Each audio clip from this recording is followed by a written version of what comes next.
La primera está a cargo del compañero Roberto Coco Zurra, la segunda por el compañero Ricardo Micheli, y la tercera lo diremos en la próxima clase, porque puede dar a dos compañeros, ¿no? Coco. Sí, ahí todavía no han confirmado.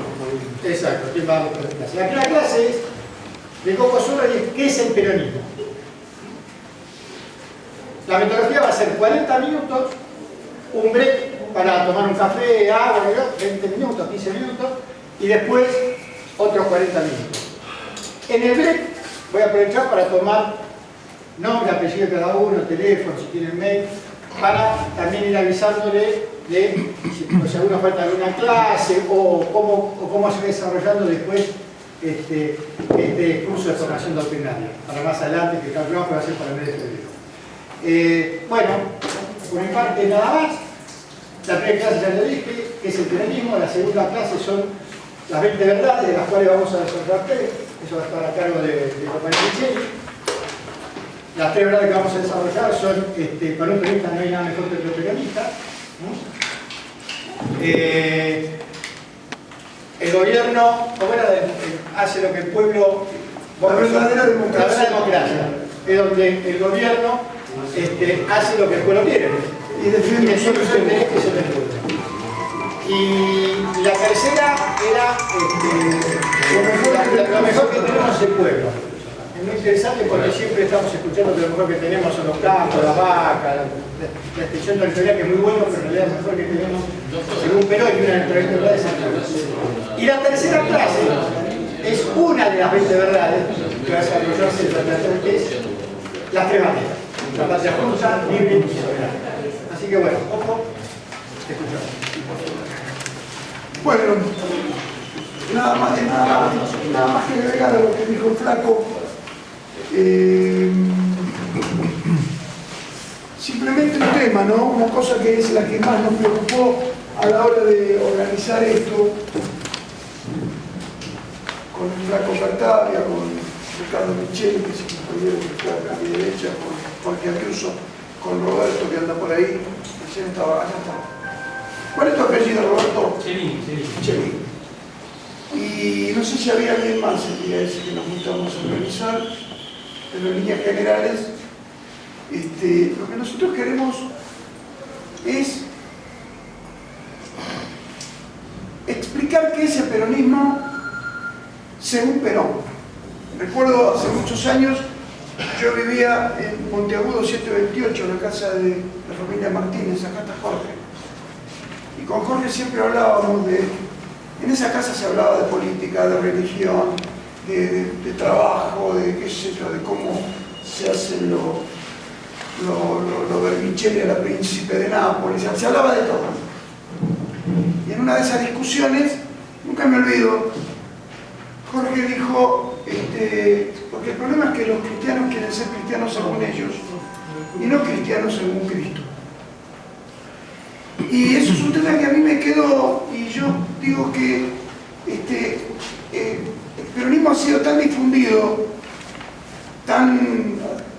es tan grande, ha sido tan conmocionante para la historia y para la sociedad argentina, que hay millones de interpretaciones de lo que es el peronismo. En distintas cátedras, distintos periodistas, distintos dirigentes, distintos militantes, distintos profesores explican el peronismo según lo entienden ellos. Bueno, lo que nosotros nos hemos propuesto es explicar el peronismo según Perón. Lo que venimos a hacer exactamente, lo que aquí hacemos, es enseñar el peronismo. La idea fundamental es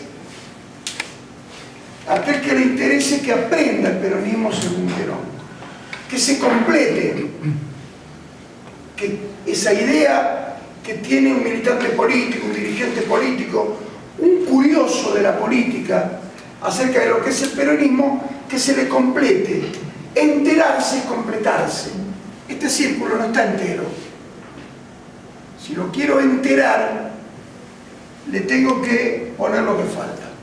La idea nuestra no es, según los viejos docentes estructuralistas, creernos que ustedes son una caja vacía y que nosotros le vamos a meter en la cabeza lo que es el peronismo.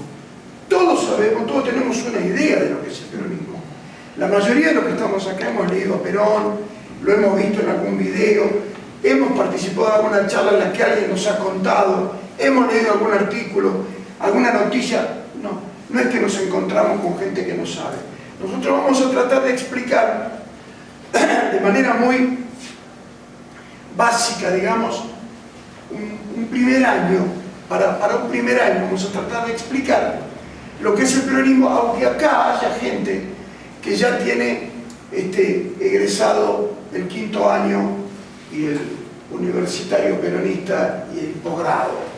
Pero vamos a empezar desde la base, para entendernos bien respecto de lo que dice Perón, que es el peronismo. Después le vamos a distribuir un folleto que hicimos en donde Perón dice lo que es la doctrina.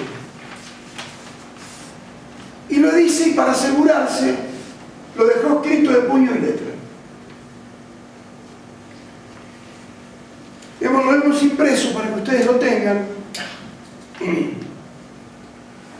La doctrina nacional tiene como finalidad suprema alcanzar la felicidad del pueblo y la grandeza de la nación mediante la justicia social, la independencia económica y la soberanía política, armonizando los valores materiales con los valores espirituales y los derechos del individuo con los derechos de la sociedad.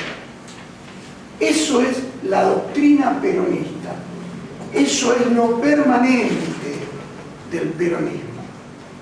Por eso vamos a abordar en este ciclo de 3 clases, así hecho un poco a la manera de pretemporada, sintéticamente estos aspectos a los que vamos a sumar en la próxima clase las 20 verdades, parte de las 20 verdades, y en la última clase las 3 banderas. Y el año que viene vamos a desarrollar todo el ideario. Después tendremos nosotros que conformar el plan de estudio del primer cuatrimestre, del segundo cuatrimestre, los contenidos, la bibliografía, para que podamos estudiar a fondo qué es el peronismo para Perón, qué es la conducción para Perón, qué es la filosofía para Perón, qué es la historia para Perón. Porque está bien ser peronista, porque ser peronista, el peronismo no te obliga a que cumplas una disciplina. Eso sería una organización militar en la que se te obliga a cumplir una disciplina. El peronismo no te obliga a cumplir la disciplina. El peronismo propone la disciplina del cumplimiento, no el cumplimiento de la disciplina, sino la disciplina del cumplimiento. Cumplir porque sabés que tenés que cumplir, porque estás convencido que tenés que cumplir, porque querés cumplir. Por eso sostenemos que la militancia no es una cuestión de política, es una cuestión de patria. Hay algo siempre superior que nos convoca. En ese marco tenemos que entender al peronismo. En ese marco tenemos que entender a Perón. Si lo queremos entender en otro marco, el peronismo no se enoja. Perón lo dijo en una oportunidad. Se sacan la camiseta, la dejan y se van.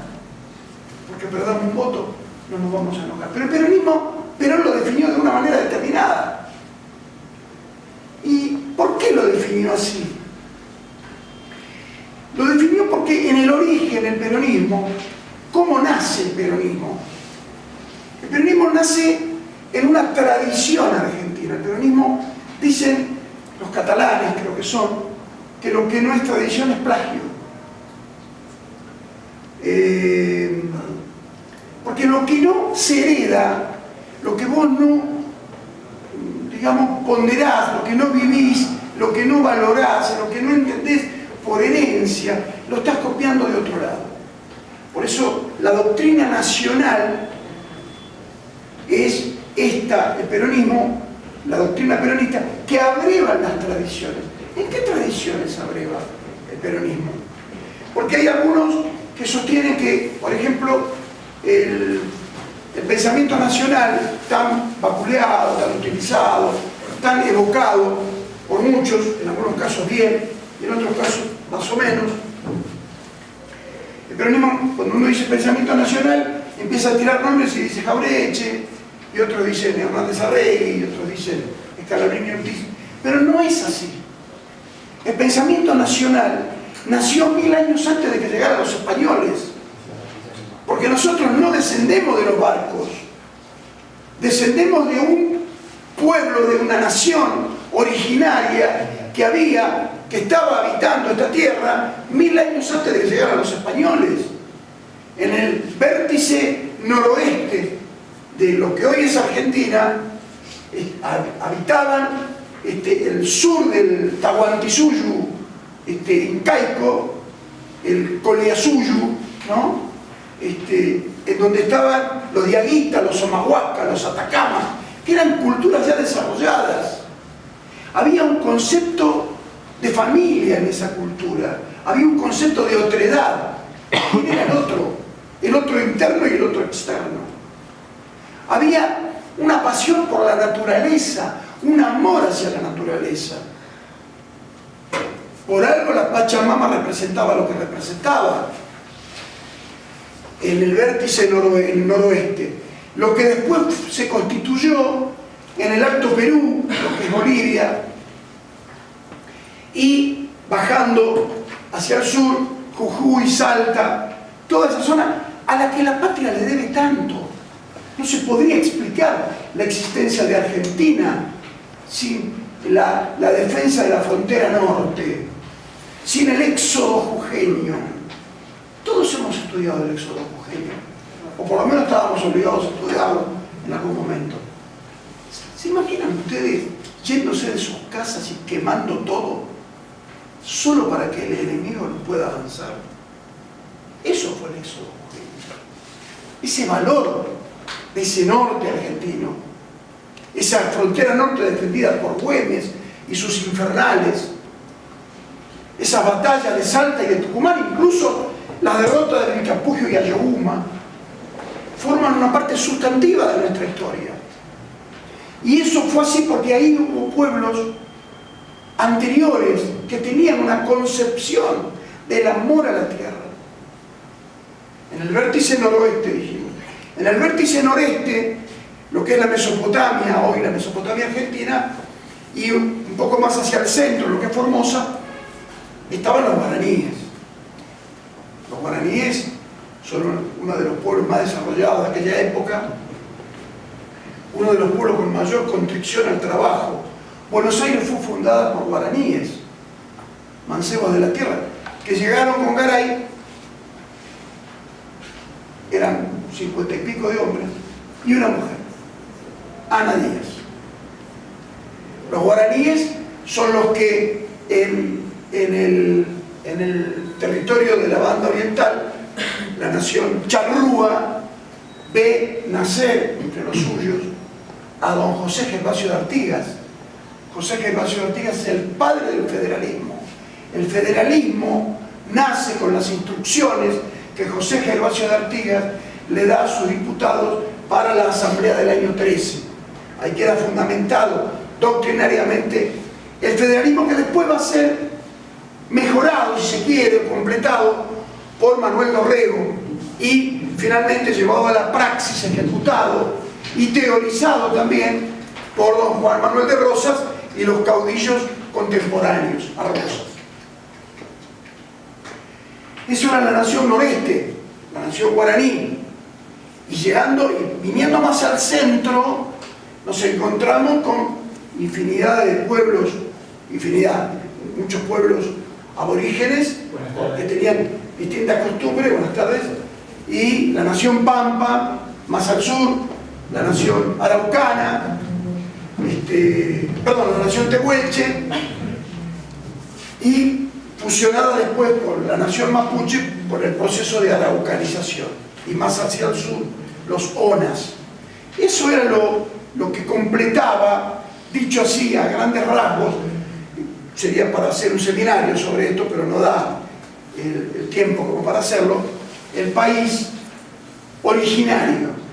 Ese país que en 1500 descubren o encuentran los españoles que llegan a América, en algunos casos a evangelizar, y en muchos casos a saquear la tierra y a violar a las mujeres y a violar a esa tierra.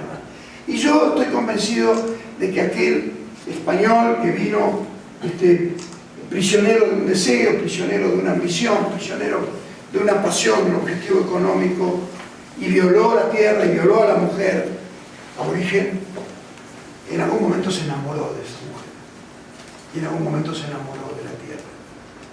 Por eso la primera gran ciudad fundada no está en las costas del Atlántico.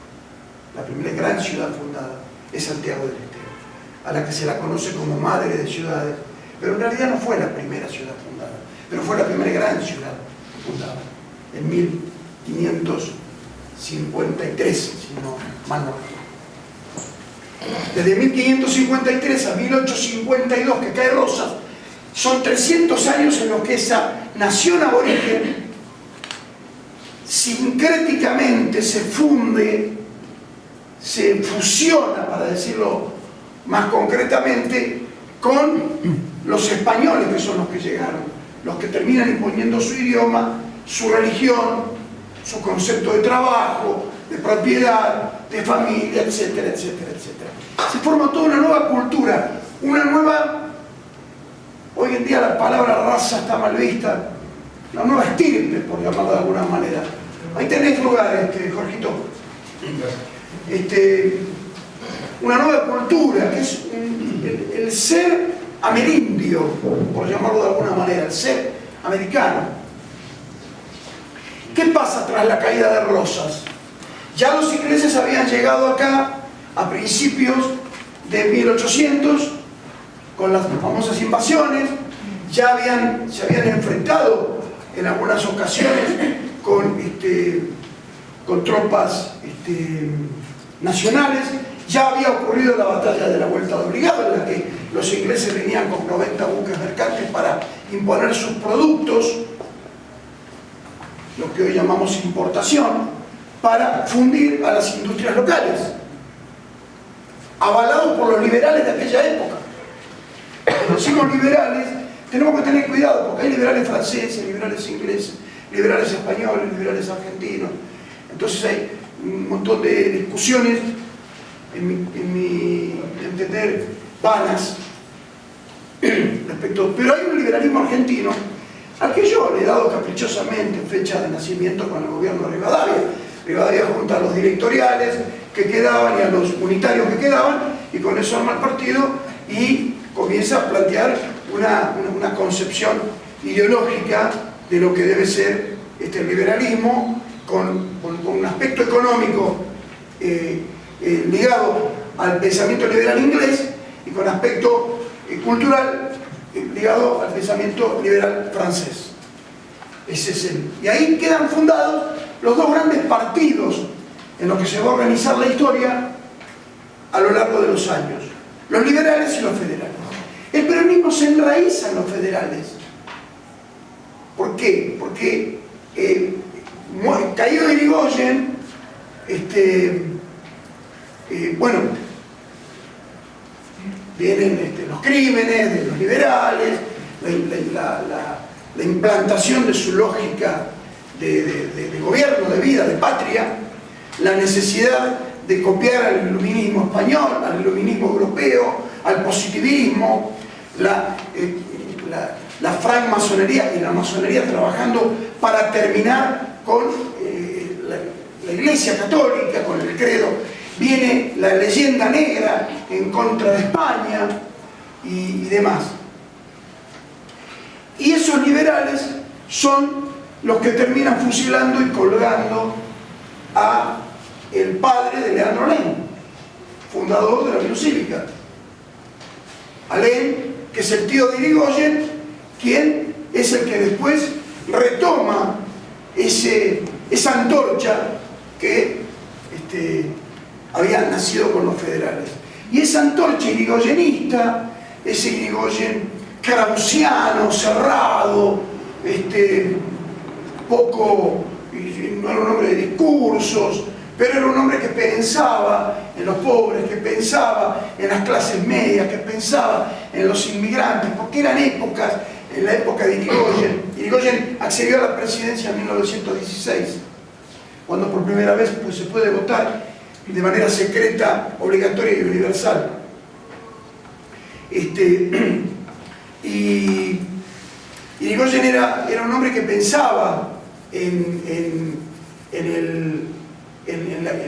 el gringo que había llegado, porque en esa época se iban los transatlánticos hacia Europa, llevando a la oligarquía, a esa oligarquía que tendría que haber sido patriciado y se transformó en oligarquía, y venían otros barcos con los gringos que venían escapándole al hambre y a la guerra europea. Y con esos gringos y los cabecitas negras y nosotros y todos, se fue amasando una nueva cultura. En esa tradición se enraiza el peronismo. Esa es la línea en la que el peronismo nace. El peronismo no nace en un fermentario ideológico en donde Perón se junta con 4 tipos y dicen, a ver, ¿qué podemos decir? Justicia social, independencia económica y soberanía política. ¿Qué te parece? ¿A vos te gusta? Anotalo. No. Perón lo que hizo fue escuchar al pueblo. Perón se había criado en el campo. Perón se había criado entre indios. Tal es así que, siendo capitán del ejército destinado a la Patagonia, escribió un diccionario, toponimia patagónica de etimología araucana, para que los soldados que estaban a órdenes de él entendieran el idioma de los aborígenes del sur. Ese libro está. Se los voy a traer en algún momento del curso para que lo vean. Toponimia patagónica de etimología araucana, escrito por el capitán Juan Perón. Él sabía lo que quería el pueblo argentino. Y eso es lo que hace el ponderar el deseo del pueblo argentino, que era profundamente cristiano. Entonces, ese es el marco en el que va naciendo la doctrina peronista. No es que la doctrina se crea en un fermentario de pensamiento ideológico, y además es un marco nuevo, es un marco americano, es un marco que hay que medir con parámetros americanos. Por eso no lo entendieron a Perón en el 45, ni los radicales, ni los socialistas, ni los comunistas, ni los liberales, nadie. ¿Qué quiere este hombre? No es liberal, no es marxista, no es comunista, no es facho, es nazi.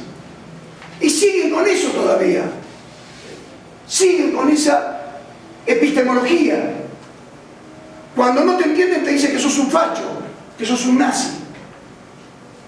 Bien. Déjenme que no quiero hablar de más, no quiero perderme. Bueno, nosotros íbamos a analizar, estamos analizando esta frase del general Perón. La doctrina nacional tiene como finalidad alcanzar la felicidad del pueblo y la grandeza de la nación. La felicidad del pueblo y la grandeza de la nación, dice Perón. No dice la grandeza de la nación y la felicidad del pueblo, dice la felicidad del pueblo. Lo primero es la felicidad del pueblo. Porque es preferible un pequeño país de hombres felices a una gran nación de hombres tristes, dice Perón. Esa es la felicidad que hay que buscar. Algunos profesores, colegas, que nos encontramos en los profesorados y en las escuelas, confunden al peronismo con la teoría del bienestar. ¿Cómo es? Bienestar social. Bienestar, el estado del bienestar. El estado de bienestar. Ahí está. Keynesiano. El estado de bienestar. No. El peronismo es mucho más que eso. El estado keynesiano, el estado de bienestar, es un estado que el liberalismo propone al capitalismo para evitar que las masas se rebelen y caigan en manos del comunismo. Entonces dice, tenemos que aflojar. ¿De qué manera? Vos que fabricás heladera, aumentar el sueldo a tus empleados. Entonces tus empleados van a poder comprar heladeras y vos vas a vender más. Y además ese empleado va a poder comprarse zapatos. Y el que vende zapatos va a poder aumentarle el sueldo a sus empleados. Y ese que vende zapatos puede, a su vez, aumentarle para que puedan comprar camisas. Entonces el ciclo del consumo interno, pero el peronismo no se agota en el consumo interno. Es un error grave. El peronismo busca la felicidad, y la felicidad se concreta cuando algo es sustentable. Cuando uno tiene la seguridad de que nadie se lo va a sacar. Ahí está el tema. Cuando uno logra construir las bases de un Estado, de una nación, de generaciones que van creciendo en un marco sustentable, en un marco de amor, un marco de felicidad. Por eso el peronismo plantea eso como objetivo fundamental, buscar la felicidad del pueblo. Por eso el peronismo está en contra de la guerra. Por eso Perón plantea la revolución en paz. Porque no tenemos derecho a sacrificar a una generación en una guerra para que otra generación sea feliz. No, ahora queremos que sea feliz. Podemos. Tenemos un pueblo rico. Por eso, como tenemos un pueblo rico, aquellos que tienen hambre no son vulnerables, son vulnerados. Porque les falta lo que a otros les sobra. Y aquellos que se dicen que son marginales, no son marginales, son marginados por una sociedad que te arroja a los márgenes porque no quieren entregar lo que a vos te falta. Seguramente ustedes están viendo a menudo en estos tiempos, en los noticieros, en los diarios, en internet, las caravanas de migrantes.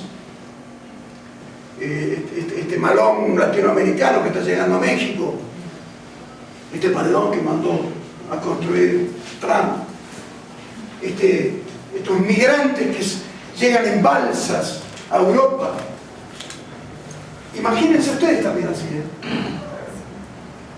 porque este es un país que los liberales no quieren para 45 millones de personas.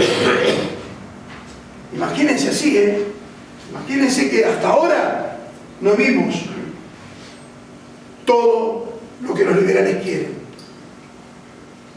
Solo van a poder lograrlo si el movimiento peronista no logra ser columna vertebral de una alianza mayor y les pone freno. Eso es lo que quieren los liberales.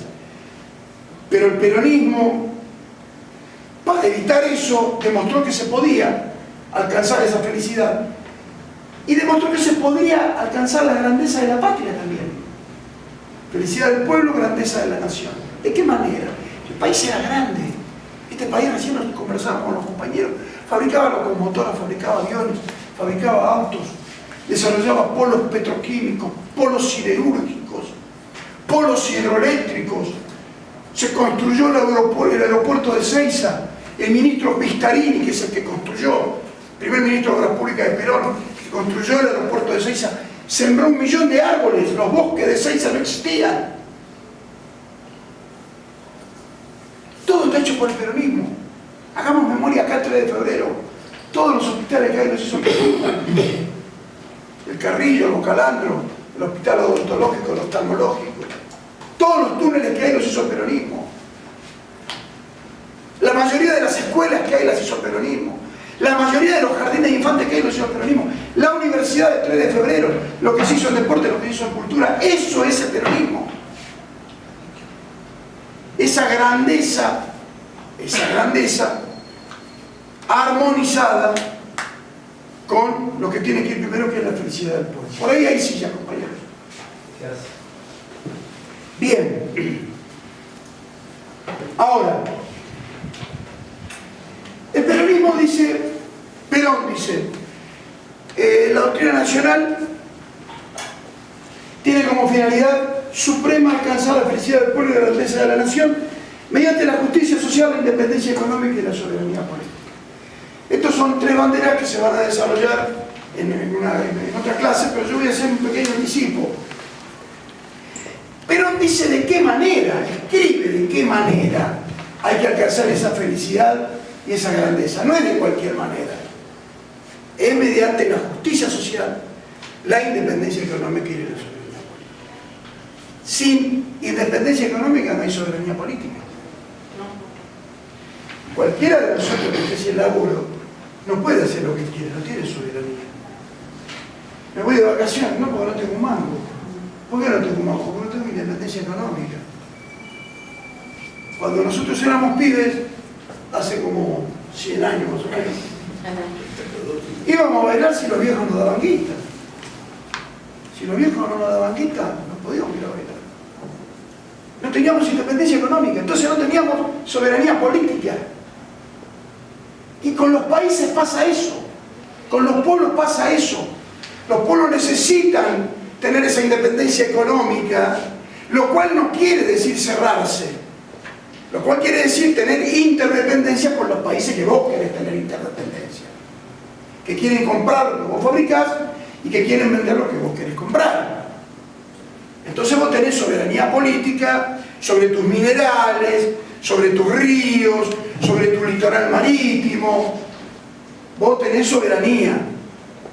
Y no hay que olvidarse de la soberanía popular, que es fundamental, que tiene que ver con la democracia, que eso después lo vamos a ver, el compañero lo va a explicar en la próxima clase, el tema de la verdadera democracia. Nosotros estamos viviendo una falsa democracia.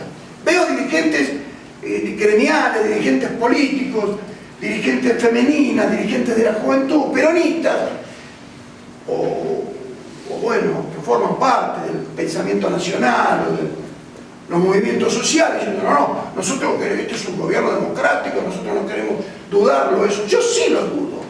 No es un gobierno democrático, porque nació de la demagogia, nació prometiendo lo que sabía que no iba a cumplir, mintiendo. Eso no es democracia. Clásicamente hablando y lógicamente hablando. Si yo pongo en venta un departamento y viene alguno de ustedes a verlo para comprarlo, yo les abro la puerta y ustedes ven que tienen paredes, mármol en las paredes, espejos, las mejores luces, un aire acondicionado cada ambiente, un mármol, una cocina impresionante y demás, y les pido X cantidad de dinero, ustedes la pagan. Es el departamento H, ustedes lo compran. Ahora, cuando ustedes van a tomar posición, la llave no les entra porque en realidad no es el H, es el G. Y cuando ustedes abren el G, están todas las paredes llenas de humedad, los techos que se llueven, no hay mármol, no hay espejo, no hay aire acondicionado. Eso es falsedad ideológica. Voy en ganas y hago eso. Ahora, si yo les prometo a ustedes, cuando tienen campaña, que voy a terminar con ganancias, que voy a llevar el país a pobreza cero, que no me voy a meter con las pymes, que esto, aquello, que lo otro, nadie puede demandar a ese tipo. Entonces, desde acá decimos que eso es una falsa democracia. Sobre esa falsedad ideológica no se puede construir una nación. Por eso, el peronismo plantea cómo debe ser la verdadera democracia. Y en base, y como consecuencia de esa verdadera democracia, con un pueblo motorizado, comprometido, el peronismo busca la independencia económica, busca la soberanía política para la justicia social. Justicia social no es ayuda social. La ayuda social es aquello que va en lo inmediato, es aquello que acude en la emergencia, en la urgencia. Hay una inundación, necesitamos 100 colchones y vamos con los 100 colchones.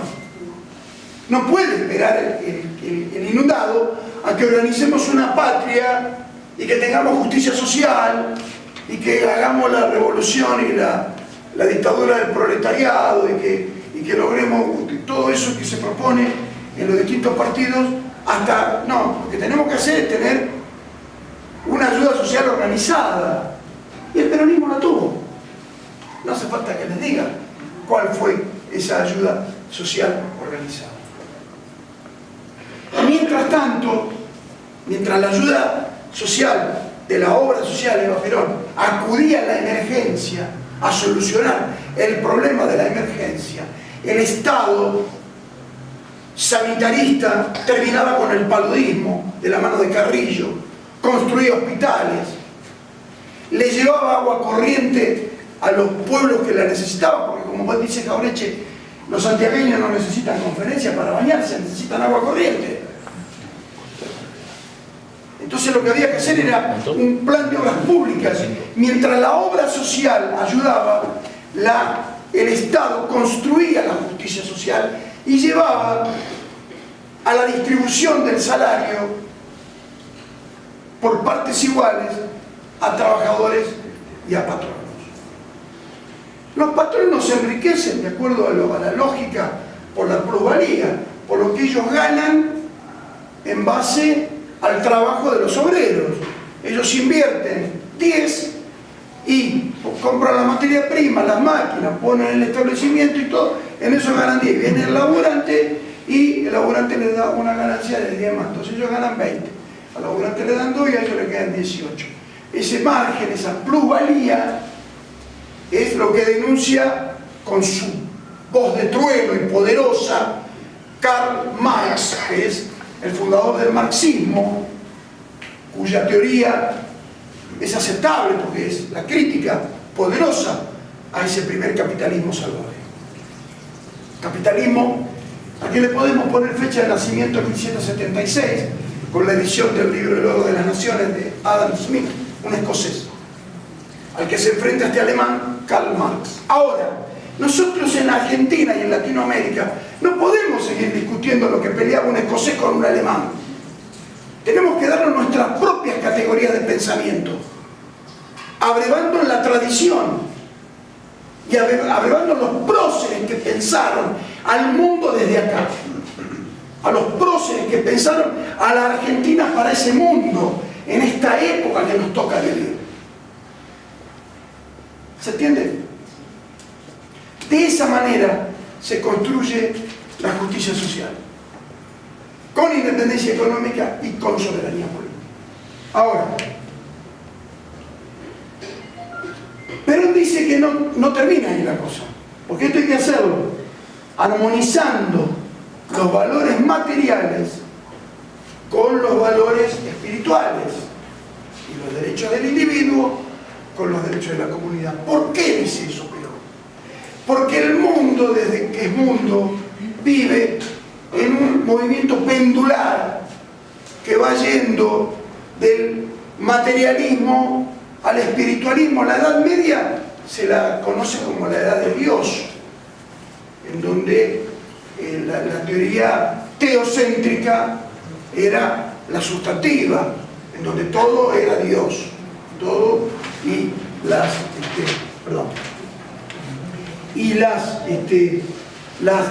los investigadores científicos eran condenados a la hoguera, eran descalificados, porque Dios, ¿cómo vas a decir que el Sol es el centro del sistema, es la Tierra el centro del sistema? Entonces, bueno, descalificamos a Galileo, descalificamos a Ptolomeo y descalificamos a Copérnico y a todos aquellos científicos que demostraban cosas concretas, tangibles, que tenían que ver con el universo de lo físico, de lo material.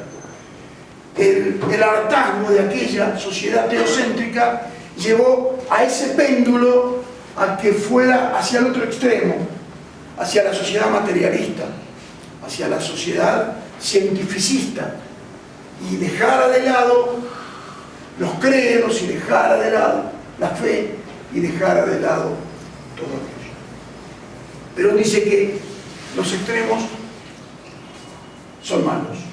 Todo extremo en sí es un exceso. Toda armonía en sí es un bien. Por eso Perón dice que es la armonía y el equilibrio. Hay 3 palabras que son sustantivas, que son la llave para entender el peronismo, compañeros, compañeras. Armonía, equilibrio y proporción. Eso es sustantivo, eso está en la comunidad organizada, que es un libro que abordaremos más adelante, pero está permanentemente en los discursos de Perón. Acuérdense de aquel Perón, bueno, muchos de ustedes no habían nacido, la mayoría no habían nacido. El Perón que volvió del 73, todo en su medida y armoniosamente. Esa armonía, en todo se tiene que dar armonía. En todo. Si vos tenés que hacer una lista En la lista tienen que estar todos, tienen que estar aquel otro no me gusta tanto, pero también tienen que estar, de prepo nos obligaron por ley a que la mujer tenga que participar de las listas. No tendría que haber sido por ley, tendría que haber sido por sentido común. Pero bueno, la armonía y el equilibrio y la proporción son bases sustantivas para entender al peronismo. Entonces Perón plantea la armonía entre los valores espirituales y los valores materiales. Vos podés tener una casa y una heladera y un auto, vos podés tener un par de zapatos, 2 pares de zapatos, 3 pares de zapatos, pero no, por eso no te tenés que transformar en un ser vil, en una porquería de persona para tener eso. Tenés que tener valores espirituales, porque nadie es feliz porque le sobren cosas. Ni siquiera los ricos son felices si tienen que andar caminando en el medio de un paisaje de mendigos. Pueden disimular y hacerse los indiferentes, pero no son felices. Entonces lo que Perón plantea es la armonía entre los valores espirituales y los valores materiales. Y también plantea la armonía entre los derechos del individuo y los derechos de la comunidad, que estaban en duda, en cuestión en ese momento. Perón se asoma al escenario político en 1943, en plena guerra mundial. ¿Qué ocurría en esa guerra mundial? Lo que ocurre en todas las guerras.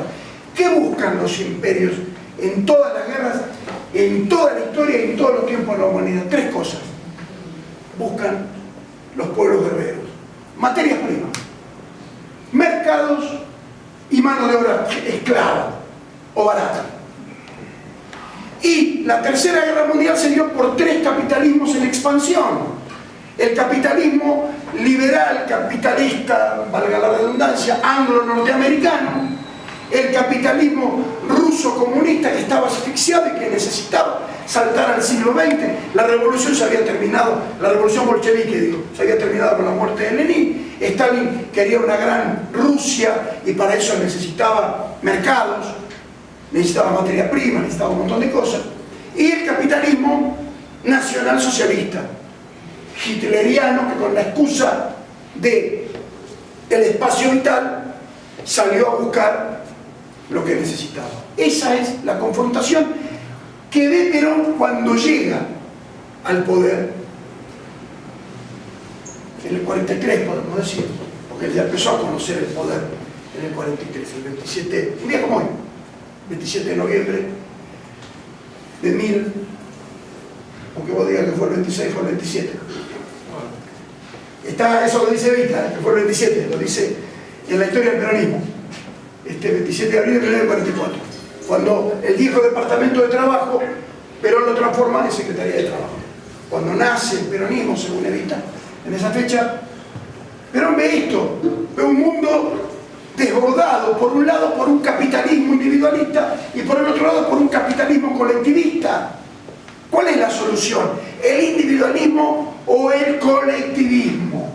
Perón dice: al principio hegeliano de la realización del yo en el nosotros, debemos apuntar a que ese nosotros se realice y se perfeccione por el yo, o más o menos eso es, comunidad organizada. O sea, creemos en el yo, pero si se realiza en el nosotros.